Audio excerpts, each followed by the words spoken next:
Deuteronomy 7, verse 6. For thou art an holy people unto the Lord Yahweh thy power. The Lord Yahweh thy power hath chosen thee to be a special people unto himself above all people that are upon the face of the earth. First, I want to say, call Allah, all glory, honor, and praises due to Yahweh, Ba'ashem Yahushua, Ba'ashem Kakadash. I want to give double honors to my elders and apostles of Great Muslim who teach and rule well. And I want to say peace and salutations to the hopeful elect out there and during in this shoot. It's always been Israel. It's always been Yasharallah, always been Israel versus the world. So we get into this lesson, we're going to see why it has always been Israel versus the world. You know, Yahweh Ba'ashem Ashad shows us a one nation that consists of 12 tribes to go against the entire world, to go against the 17 other nations, because we are a special people unto him, and we're above all the other nations on this planet, because Yahweh Ba'ashem Ashad loves us, and we are his people, and he is our power. This is Psalms 83, a song or psalm of Asaph. Keep not thou silence, O power. Hold not thy peace, and be not still, O power. For lo, thine enemies make a tumult, and they that hate thee have lifted up thy head. They have taken crafty counsel against thy people, and consulted against thy hidden ones. They have said, come, and let us cut them off from being a nation, that the name of Israel may be no more in remembrance. For they have consulted together with one consent, they are confederate against thee, the tabernacles of Edom, and the Ishmaelites of Moab, and the Hagarenes, Gabal, and Ammon, and Amalek, the Philistines with the inhabitants of Tyre. Assur also is joined with them. They have holpen the children of Lot, Salah. So we're going to look into what the word tumult means. This is the definition of tumult in the Edelman line. Noise, confused, disorderly speech, the noisy commotion of a multitude, a noisy uprising as of a mob. Commotion, bustle, upward disturbance. And I'm going to go down to tumultuous as well. Noisy, disorderly, full of confusion, and then full of bustle or confusion, disorderly, turbulent. So basically, these heathen nations, all heathen nations on the earth came against the 12 tribes of Israel, came against the nation of Israel to cause a tumult and use their crafty counsel to cause a tumult against Israel. This is why our people are confused. 2/3 of our people are confused. They don't know who they are. They think they're black. They think they're NIGGAs. They think they're thugs, YNs, you know what I'm saying? Independent boss babes. Hey, man, 2/3 of our people are through. That's why 2/3 of our people, the Israelites, the so-called Negroes, Latinos, Native Americans, they won't make it in the end when Yahushua returns. They're going to be cut off. The 1/3 who are predestined to salvation, you know, Lord willing, we be of that 1/3, you know, the 1/3 will make it because Yahweh shows them to make it and not be lost, not be confused. We were once lost, but we were called into the shoot. And Yahweh bestowed his marvelous light upon us through his mercy. So now we can see through all the nonsense that the heathens have done to us, you know, with their crafty counsel, you know, the Willie Lynch letters, finding ways to keep us into captivity, taking away our heritage, taking away the names of our power, taking our nationality away from us.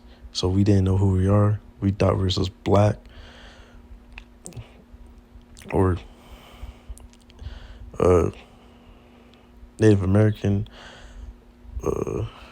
Negroes and Hispanics, when we're really just Hebrew Israelites. Like, it's bad. And it's crazy that 2/3 of our people want mercy for the heathens, where the heathens don't care about you one bit. They don't want mercy for you at all. So, hey, 2/3 got to go. We got to restart because the nation of Israel is in a downtrodden state. But through the 1/3, it's going to be restored again. When Yahushua returns to set up the kingdom on earth. This is Jeremiah 50, verse 33. Thus saith the Lord Yahweh of hosts, the children of Israel and the children of Judah were oppressed together, and all that took them captives held them fast. They refused to let them go. So the children of Israel is the northern kingdom, the Latinos, Native Americans, and the children of Judah is the southern kingdom, the Negroes. So the southern kingdom and northern kingdom, they were oppressed together by all nations. But the main, nation that they were oppressed by together heavily was Esau, Edom, the so-called white men, the so-called Caucasians in America. There's a saying, the northern kingdom is first, but the southern kingdom gets it the worst, because we know throughout the scriptures that, the northern kingdom gets oppressed first, but then it eventually trickles down to the southern kingdom, which would be the tribe of Judah. And we know that through the scriptures that Judah had the harder captivity because they are the head tribe of the 12 tribes of Israel. So they're going to get the harder punishment from Yahweh Ba'ashem Shai. This is 1 Maccabees 2, verse 10. One nation had not a part in her kingdom and gotten of her spoils. That's talking about one nation had not spoiled the nation of Israel. The nation of Israel, Yasharallah, was oppressed by every heathen nation on the earth. Verse 11, all her ornaments are taken away. Of a free woman, she has become a bond slave. So as the scripture says, no man would buy us.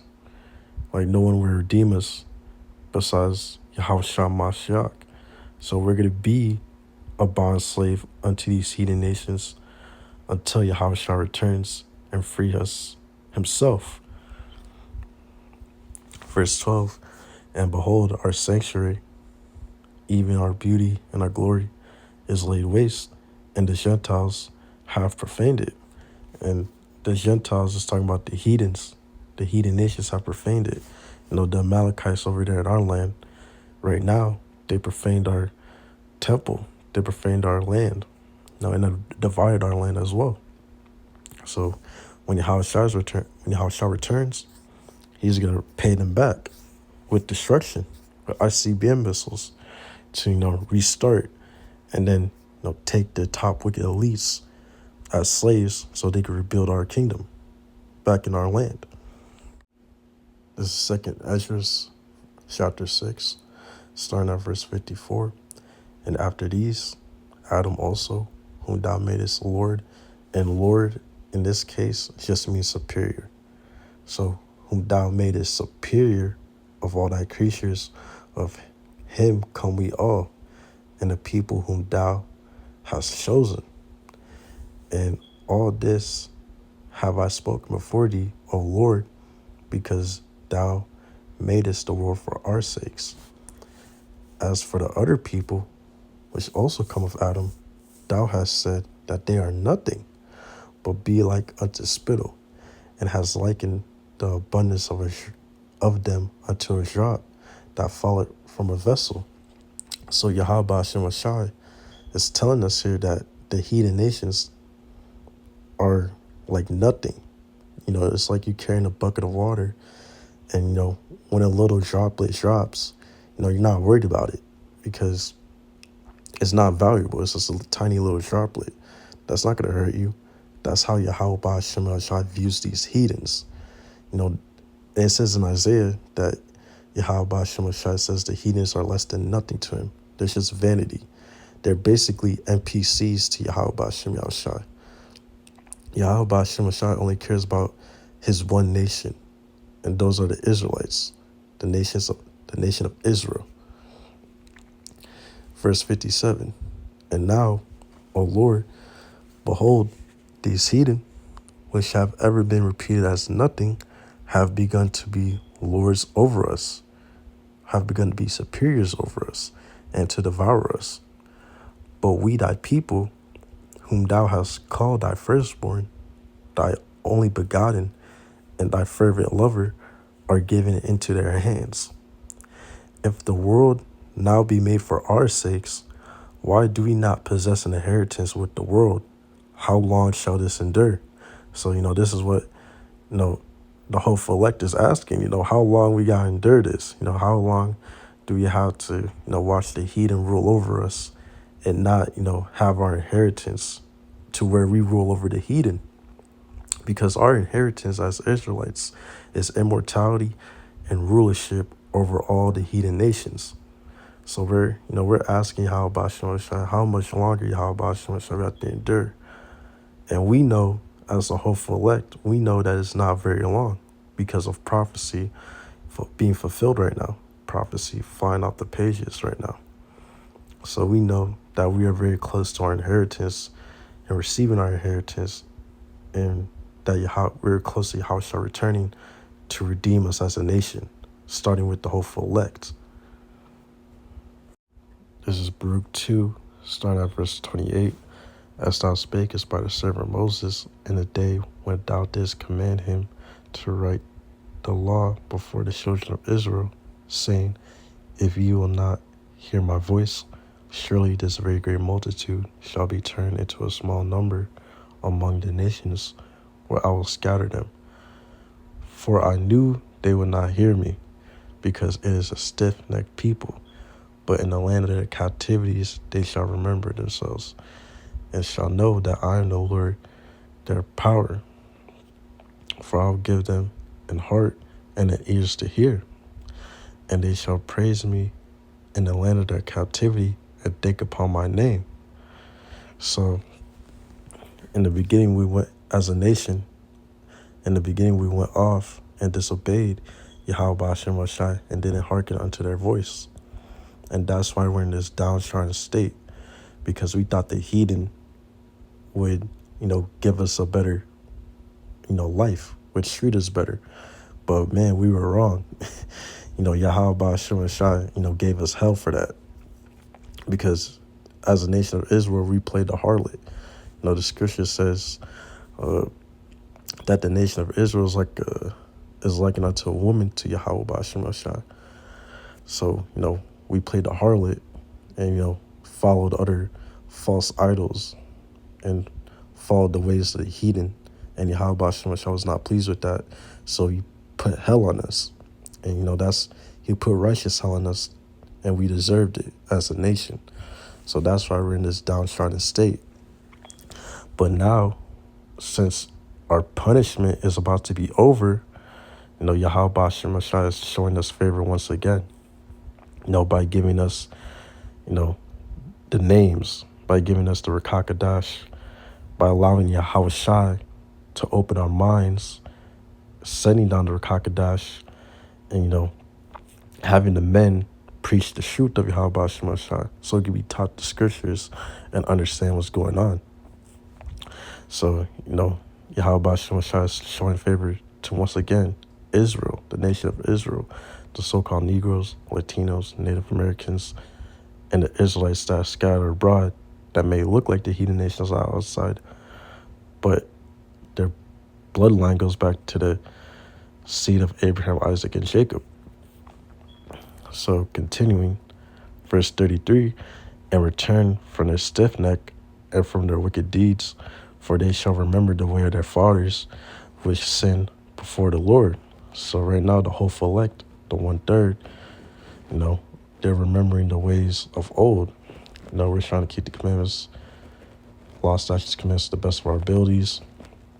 We're rehearsing the righteous acts. because we know the law doesn't save us. It's ultimately predestination and grace, the Yahshua Mashiach, his sacrifice. But as the elect, you will be keeping the law to the best of your abilities, because you're showing your sincerity and your faith towards Yahweh Shem Shah. And continuing verse 34, I will bring them again into the land which I promised with an oath unto their fathers, Abraham, Isaac, and Jacob, and they shall be lords of it. They shall be superiors of it, and I will increase them, and they shall not be diminished. And I will make an everlasting covenant with them to be their power, and they shall be my people, and I will no more drive my people out of Israel, out of the land that I have given them. So once Yahweh Shem Shai, delivers the elect, the hopeful elect, and gives them immortality, will rule over the heathen, for 1,000 years of them being subjected unto us, and then after the 1,000 years, they could go back to their own lands.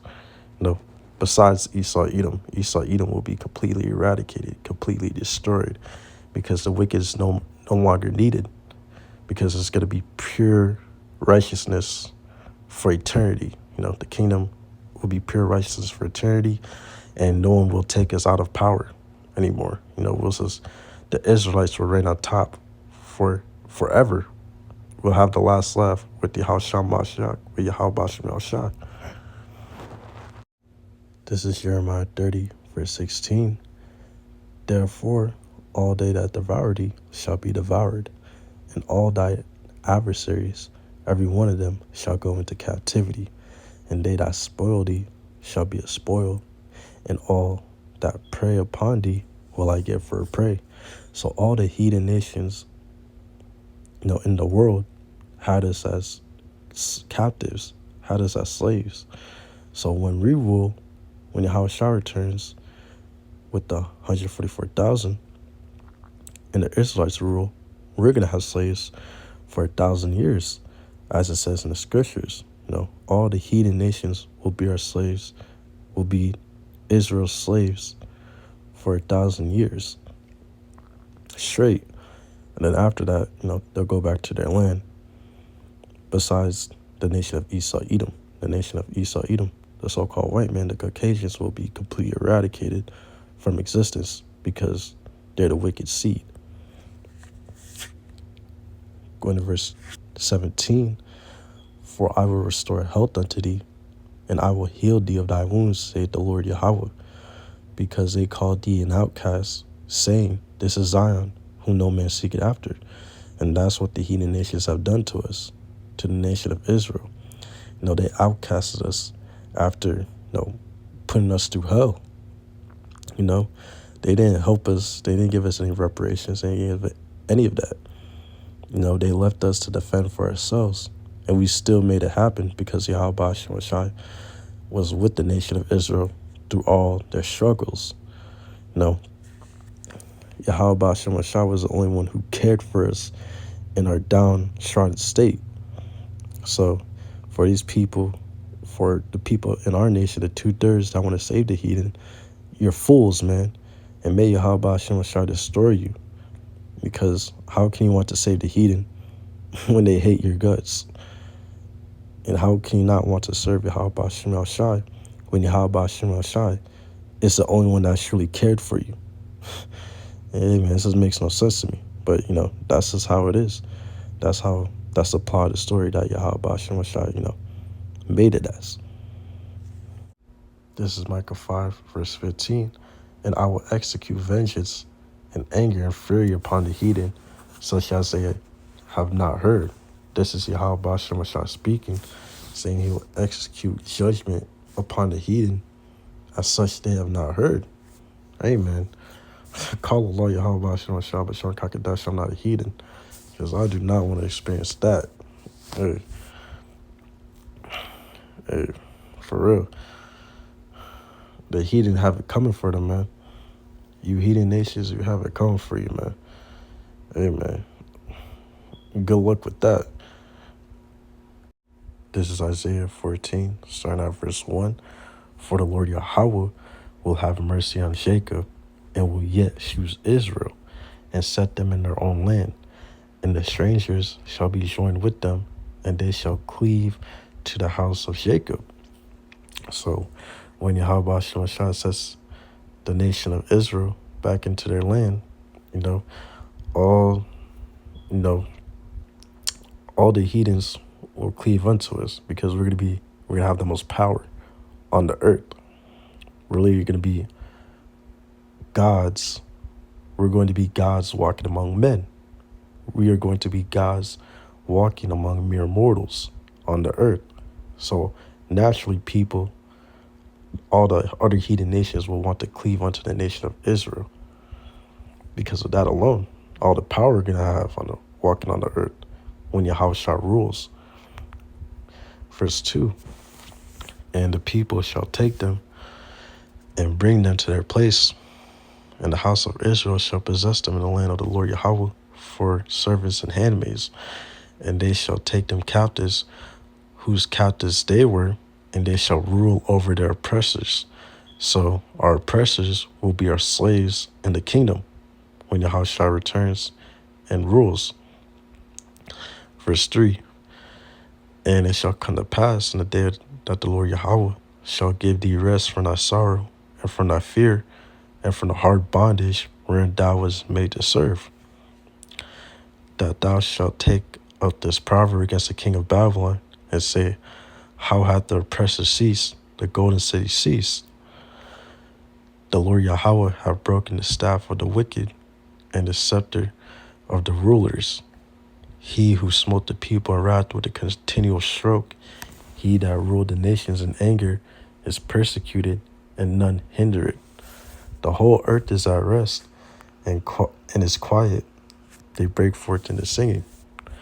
Yea, the first trees rejoice at thee, and the cedars of Lebanon saying, since thou art laid down, no fellows come up against us. Man, when Esau Edom, the so-called white man, is taken down from power, man, even the trees are gonna rejoice, man. It's crazy. Even nations are gonna rejoice. The vibrations are gonna be so high because wickedness is out of rulership. It's gonna be insane. Continuing verse 9, hell from beneath is moved for thee to meet thee at thy coming, and stir up the death for thee, even all the chief ones of the earth. It have raised up from their thrones all the kings of the nations. Verse 10, all they shall speak and say unto thee, art thou also become weak as we? Art thou become like unto us? So all these heathen nations, when they see Esau Edom, the so-called white man, the Caucasians, in slavery, just like they are, they're going to be surprised. Man, the other heathen nations are going to be surprised when they see the white man in chains and not ruling no more. They're going to be surprised. They'll be like, oh, damn, what the heck? This would be a wild sight for them to see, because they weren't expecting that. Verse 11, thy pomp is brought down to the grave, and the noise of thy vials, the worm is spread under thee, and the worms cover thee. How art thou fallen from heaven, O Lucifer, son of the morning? How art thou cut down from the ground, which didst weaken the nations? So in verse 12, what Lucifer means, it simply just means light bearer. You could be a light bearer for the right-hand side, the righteous side, or you could be a light bearer for the left-hand side, the wicked side. You have these bugged out Christians saying, Satan was good, then turned evil. No, Satan was always evil. There's nothing that could turn against Yahweh Shem Shai. There is no free will. Proverbs 20, verse 24. How can man understand his own way? Because man's going is of the Lord, loosely quoting. But there's no free will. So, it doesn't mean Satan rebelled against Yahweh Shem Shai. No. Satan works for Yahweh Shem Shai. Yahweh Shem Shai controls Satan. So, just to make clear that, bugged out doctrine from the wacky tacky Christians. Lucifer simply just means light bearer. Verse 13, for thou hast said in thine heart, In verse 12, Slack it. Verse 12 means it's talking about the top elite Edomites. They fell down to their power. They fell down from power because they're so used to being at the top and weakening the other heathen nations. Now, verse 13, for thou hast said in thine heart, I will ascend into heaven. I will exalt my throne above the stars of power. I will sit also upon the mount of the congregation and the sides of the north. I will ascend above the heights of the clouds. I will be like the Most High. Yet thou shalt be brought down to hell, to the sides of a pit. They that see thee shall narrowly look upon thee and consider thee, saying, is this the man that made the earth to tremble, that did shake the kingdoms, that made the world as a wilderness, and destroyed the cities thereof, that opened not the house of his prisoners? So when the Israelites take 144,000, take down the top elite Edomites from their power, they're gonna look at them and say, like, these are the guys these were the guys ruling over us that had power over us, and that was scaring the other heathen nations. We're gonna look at them like, man, these guys are weak. But that's how Yahweh Shah wants it. Like it says in the scriptures, Yahweh Shah set up the basis of men to show his power to us. And I'm going to go down to verse 21. Prepare slaughter for his children, for the iniquity of their fathers, that they do not rise, nor possess the land, nor fill the face of the world with cities. For I will rise up against them, saith the Lord Yahweh of hosts, and cut off from Babylon the name, and remnant, and son, and nephew, saith the Lord Yahweh.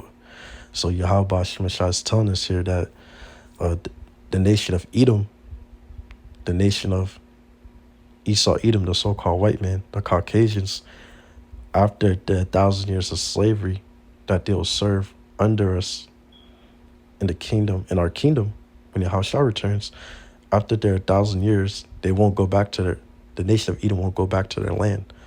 They don't have a land to go back to. They're just going to be destroyed on the spot with fire. Literally, that's how it's going to happen. Because they're the wicked, and there's no more purpose for the wicked in the kingdom of righteousness. So Yahweh Shemashah is just going to destroy them after they served their 1,000-year slavery sentence, being subjected to the nation of Israel. Wisdom of Solomon 5, starting at verse 1. Then shall a righteous man stand in great boldness before the face of such as have afflicted him, and made no account of his labors. When they see it, they shall be troubled with terrible fear, and shall be amazed at the strangeness of his salvation, so far beyond all that they looked for. So the whole elect, the men that are, doing the videos, being on the highways and hedges, preaching the truth, doing the work. Hey man, the people look at us, like we're just, wasting our time. In reality, we're just making our calling and election sure, because we want to be saved out of the judgment of Yahweh Shemashah that's coming on this earth. So when they see our salvation, like it says in verse 2, it's gonna be so far beyond what they looked for. The 2/3 that don't repent in the heathen nations, they're gonna see our salvation. They're gonna see us getting beamed up. Lord willing, we be able to, that number that gets delivered, they're gonna be seeing the whole elect get beamed up, and they're gonna see it's the so-called Negroes, Latinos, Native Americans, and the Israelites scattered abroad that may look like the heathen nations on the outside, but their seed line goes back to Abraham, Isaac, and Jacob. They're going to see who's getting beamed up. They're going to be surprised at who's getting beamed up. And then after they see who gets beamed up, their judgment comes. And then they're going to realize, oh, those men weren't crazy. They're right all along. That's how it's going to be. And I'm going to go down to verse 14. For the hope of the ungodly is like dust that is blown away with the wind, like a thin froth that is driven away with the storm, like as the smoke which is dispersed here and there with the tempest, and pass away as the remembrance of a guest that tarrieth but a day. Yeah, like it says in the scriptures, the wicked rule it for a short time. Paraphrasing. The wicked's rule is short. It's not long, and we can see that through prophecy being fulfilled. Left and right now, especially with the troops being deployed, LA, and other parts in other states right now. And there's going to be protests in other states, which will cause more division, more chaos. So we know that Yahweh's return is very near. And we know that our kingdom is very near. Going to verse 15. But the righteous live forevermore. The reward also is with the Lord, and the care of them is with the Most High. Therefore shall they receive a glorious kingdom and a beautiful crown from the Lord's hand.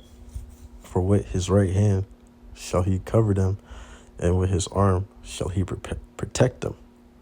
So Yahweh Shemashai is going to deliver the hopeful elect while bringing judgment upon the heathen for all that they have done to us.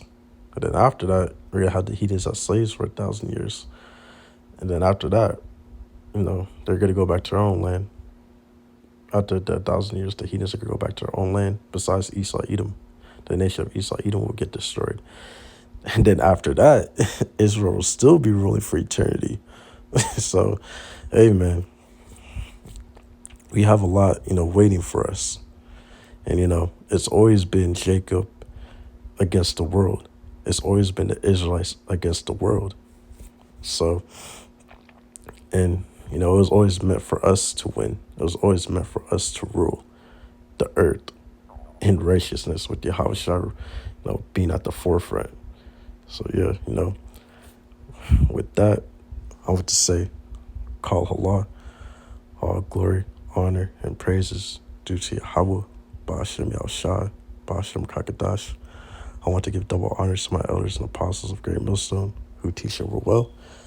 And I want to say peace and salutations to the hopeful elect. Lord willingly, I pray that was an edifying lesson. And with that, I want to say shalom.